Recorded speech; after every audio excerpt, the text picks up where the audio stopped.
Travel, taste, create, glow with Kerala Kandari vlog.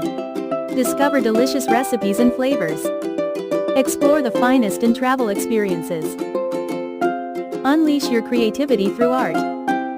Enhance your beauty with simple tips. ഇന്ന് നമ്മളൊരു ഉണ്ണിയപ്പത്തിൻ്റെ recipe ആയിട്ടാണ് വന്നിരിക്കുന്നത്. അതിനായിട്ട് നമ്മളിവിടെ പച്ചരി കുതിർത്ത് വെച്ചിട്ടുണ്ട്. 1 ഗ്ലാസ് അരിയാണ് നമ്മളിവിടെ എടുത്തിരിക്കുന്നത്. ഇനി ഈ പച്ചരി നമുക്കൊന്ന് ഗ്രൈൻഡ് ചെയ്തെടുക്കണം. നന്നായിട്ട് പൊടിച്ചെടുക്കുകയാണ് ചെയ്യുന്നത്. അതിലേക്ക് നമ്മൾ ഏലക്കയുടെ കുരു ചേർത്ത് കൊടുക്കുകയാണ്. 4 ഏലക്കയുടെ സീഡാണ് നമ്മളിവിടെ ചേർത്ത് കൊടുക്കുന്നത്. ഇനി നമുക്കിതൊന്ന് പൊടിച്ചെടുക്കാം. നെക്സ്റ്റ് ഞാനിവിടെ 4 ശർക്കര കുറച്ച് വെള്ളത്തിൽ, ഒരു 1/2 ഗ്ലാസ് വെള്ളത്തിൽ മെൽറ്റ് ചെയ്തെടുക്കുകയാണ്. ഈ മെൽറ്റ് ചെയ്ത ശർക്കര നമുക്കൊന്ന് അരിച്ചെടുക്കണം.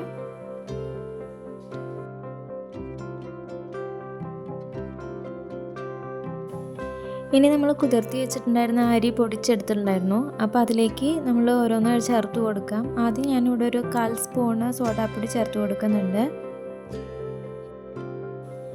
ഇനി ഇതിലേക്ക് 1 സ്പൂണ് കറുത്ത എള്ള് ചേർത്ത് കൊടുക്കുകയാണ്. ഇനി ഇതിലേക്ക് 2 ടേബിൾ സ്പൂണ് ഗോതമ്പ് പൊടി ചേർത്ത് കൊടുക്കുന്നുണ്ട്.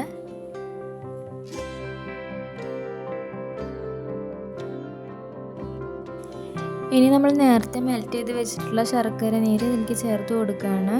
അപ്പോൾ നമ്മൾ മാക്സിമം ഇങ്ങനെ ഇളക്കിക്കൊണ്ടേ തന്നെ ഇരിക്കണം കേട്ടോ. അപ്പോൾ കറക്റ്റ് കൺസിസ്റ്റൻസി മനസ്സിലാവുള്ളൂ.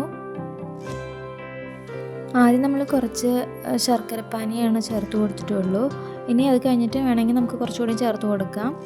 അപ്പോൾ ഇതാ ഞാൻ കുറച്ചുകൂടി ചേർത്ത് കൊടുക്കുന്നുണ്ട്. എന്നിട്ട് പിന്നെ മിക്സ് ചെയ്ത് നോക്കണം. അപ്പോൾ നമുക്ക് കൺസിസ്റ്റൻസി മനസ്സിലാവും.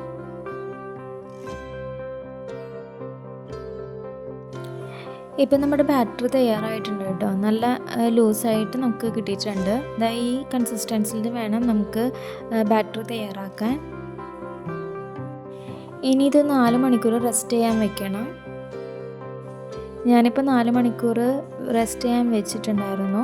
അപ്പോൾ ഇത് ഓപ്പൺ ചെയ്ത് ബാറ്റർ നന്നായിട്ടൊന്ന് മിക്സ് ചെയ്ത് കൊടുത്തിട്ടുണ്ട്. ഇനി ഇതിലേക്ക് നെയ്യിൽ വറുത്തെടുത്ത് വെച്ചിട്ടുള്ള നമ്മുടെ തേങ്ങാക്കൊത്ത് ചേർത്ത് കൊടുക്കാം.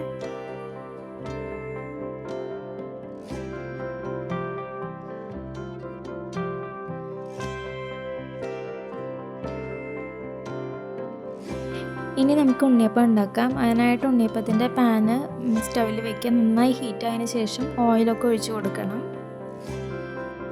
ഓയിൽ നല്ല ഹീറ്റായതിന് ശേഷം മാത്രമാണ് നമ്മൾ ബാറ്റർ ഒഴിച്ച് കൊടുക്കുകയുള്ളൂ. നമ്മൾ ബാറ്റർ ഒഴിച്ച് കൊടുക്കുമ്പോൾ ആ കുഴി നിറയണ അത്രയും ഒഴിച്ച് കൊടുക്കരുത്. ഒരു 1/4 ഭാഗം വരെ നമ്മൾ ഒഴിച്ച് കൊടുക്കാൻ പാടുള്ളൂ. ഇതുപോലെ വേണം നമ്മൾ ഒഴിച്ച് കൊടുക്കാനായിട്ട്.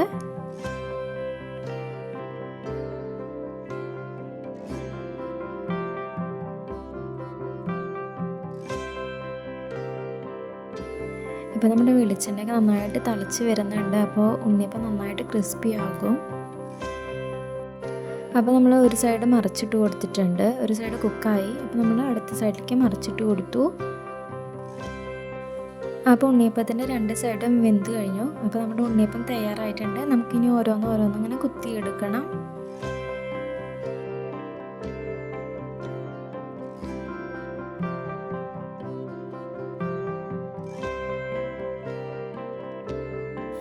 അപ്പോൾ ഉണ്ണിയപ്പം തയ്യാറായി കഴിഞ്ഞു. എല്ലാവരും ഈ റെസിപ്പി ഒന്ന് വീട്ടിൽ ട്രൈ ചെയ്ത് നോക്കണം. വളരെ എളുപ്പത്തിൽ ഉണ്ടാക്കാൻ പറ്റുന്ന ഒരു ഡിഷാണിത്.